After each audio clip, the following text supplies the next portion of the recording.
No, not that. That's a leaf. This slug is one of the most extraordinary creatures around. It can both consume food, like animals, and produce its own through photosynthesis, like plants.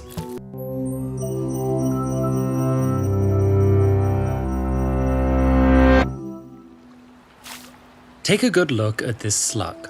No, not that. That's a leaf. This slug. There we go. Elysia chlorotica may not look like much. Okay, it looks like a bright green leaf, but it's one of the most extraordinary creatures around. Living in salt marshes along the east coast of North America, it can go about a year without eating. During that time, it lives like a plant. Generally speaking, animals are what are called heterotrophs, meaning they can't produce their own food. They're consumers of other life. Plants, meanwhile, are autotrophs, or producers.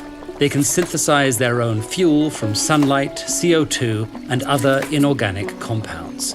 Plants do this by using organelles called chloroplasts, which give them their bright colors and convert sunlight into food through photosynthesis.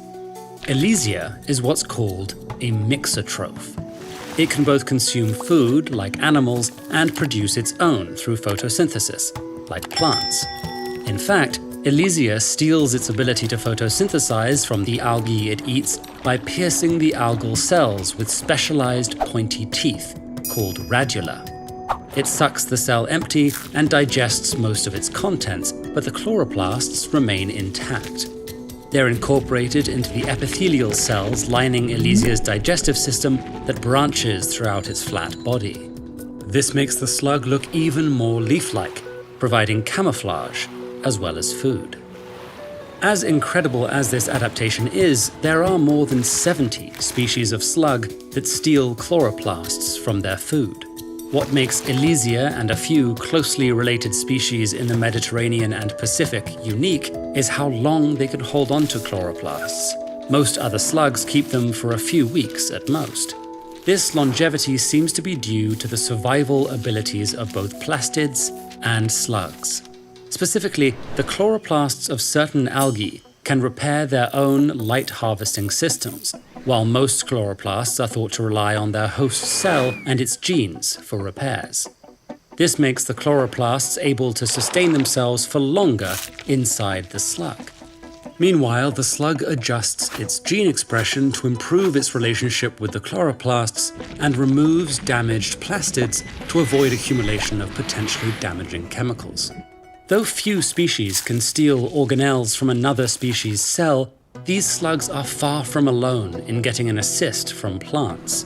Organisms as diverse as corals, giant clams, and sponges have symbiotic algae living inside their cells, supplying them with organic compounds through photosynthesis.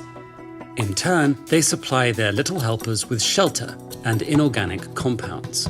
Some of these mixotrophs even transmit the algae to their offspring. Without the aid of these algae, filter-feeding corals, clams, and sponges would not gain enough nutrition in the nutrient-poor tropical ocean, and the dazzling coral reefs they build simply would not exist. Mixotrophy even cuts both ways. An alga called Tripos furca can consume several microscopic animals a day, allowing it to survive in darkness for weeks. Tripos is in turn eaten by other mixotrophic algae, providing frequent opportunity for exchange of organelles such as chloroplasts. This seems to allow some algae to survive in parts of the dark ocean such as the Mariana Trench, which plants otherwise wouldn't be able to inhabit. The processes by which Elysia becomes photosynthetic and Tripos switches between feeding modes are reminiscent of what scientists believe led to the origin of all plants. Single-celled animals preyed on cyanobacteria. Some of these tiny plants were not digested and lived on in the animal cells, eventually giving rise to chloroplasts.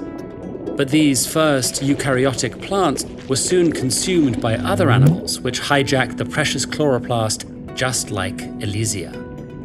And following the example of eating and being eaten we've seen in the case of Tripos, This chloroplast heist happened up to 3 times, giving rise to plastids with 4 membranes and the ocean's most productive plants and forests.